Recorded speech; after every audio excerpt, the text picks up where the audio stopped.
यह कहानी है एक छोटे से गांव के एक आम परिवार की, जिसमें एक सास बहू और उसके बीच के रिश्ते की गहरी सच्चाई को दर्शाया गया है। यह कहानी एक ऐसे घर वाली की है जो अपने कर्तव्य, परिवार और उसके सपनों के बीच संतुलन बनाने की कोशिश करती है। नेहा एक छोटे से गांव में रहने वाली साधारण सी लड़की थी। उसने बचपन में कभी भी नहीं सोचा था कि वो एक शहर में रहने वाले एक बड़े से परिवार की बहू बनेगी। जब नेहा की शादी हुई तो उसका जीवन पूरी तरीके से बदल गया। नेहा अब सुमित्रा देवी और राजेश के बेटे रोहित की पत्नी बन चुकी थी।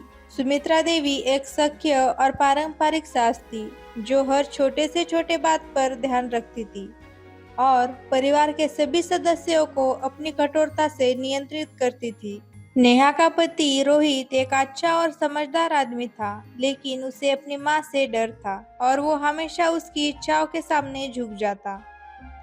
नेहा की शादी के पहले दिन से ही सुमित्रा देवी ने उसे घर के सभी कामों में लगा दिया। नेहा को सुबह सुबह उठकर हर कोने को साफ करना, रोटियां बनाना, बर्तन धोना और फिर बच्चों का ध्यान रखना पड़ता था। सुमित्रा देवी ने कभी भी राधिका की किसी बात को अहमियत नहीं दिया। सुमित्रा देवी को यह लगता था कि बहू का काम सिर्फ घर संभालना है और किसी बहू को अपने निजी जीवन में कोई खुशी नहीं मिलनी चाहिए। समय बीतता गया और नेहा का मन अंदर ही अंदर घुटने लगा। वो कभी अपने लिए वक्त नहीं निकाल पाती थी। एक दिन नेहा ने सुमित्रा देवी से बहुत ही नम्रता से कहा, माँ, क्या मुझे कभी कुछ समय मिल सकता है ताकि मैं अपनी पढ़ाई पूरी कर सकूं? सुमित्रा देवी ने गुस्से में आकर कहा, तुम माँ बहू हो, तुम्हारा काम घर संभालना है, ना कि पढ़ाई करना। राधिका का दिल टूट गया, लेकिन उसने हार नहीं मानी। वह सोचने लगी कि क्या उसे अपने सपनों को हमेशा के लिए छोड़ देना चाहिए। उसने निर्णय लिया, वो अपने सपनों के लिए कुछ कड़े कदम उठाएगी।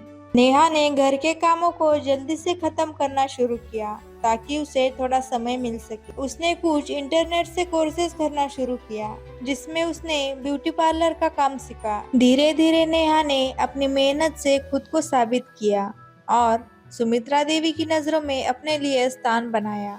नेहा ने ब्यूटी पार्लर में काम शुरू किया और अपनी कमाई से घर के कुछ खर्चों में मदद करना शुरू किया।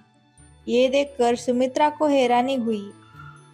पहले तो वो नेहा की कड़ी आलोचना करती थी। धीरे धीरे उन्हें एहसास हुआ कि नेहा के पास अब कुछ ऐसा है जो उसने अपनी मेहनत से हासिल किया है। एक दिन सुमित्रा देवी नेहा के पास आकर बोली, नेहा, मैंने तुमसे बहुत कुछ सीखा है। तुमने अपनी मेहनत से न केवल घर की जिम्मेदारी निभाई है, बल्कि अपने सपनों को भी पूरा किया है। मैं आज तुमसे माफी मांगती हूँ। मुझे लगता था कि बहू का काम सिर्फ घर संभालना है, लेकिन मैं गलत थी।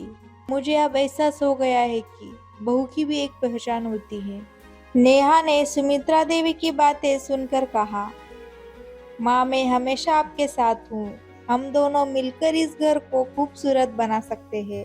अब नेहा और सुमित्रा देवी के रिश्ते में बदलाव आ चुका था। सुमित्रा देवी ने नेहा के छोटे छोटे सपनों में मान्यता दी और उन्हें पूरा करने में उसकी मदद की। रोहित भी अब अपने माँ के सामने खड़ा होने लगा और नेहा को हमेशा उसका समर्थन देने लगा।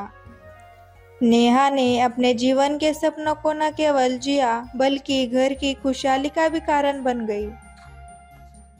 अब नेहा को अपने घर में एक नई पहचान मिल चुकी थी और सुमित्रा देवी ये समझ चुकी थी कि बहू केवल एक घर संभालने वाली नहीं होती, बल्कि वो अपने सपनों को और इच्छाओं को पूरा करने का हक रखती है।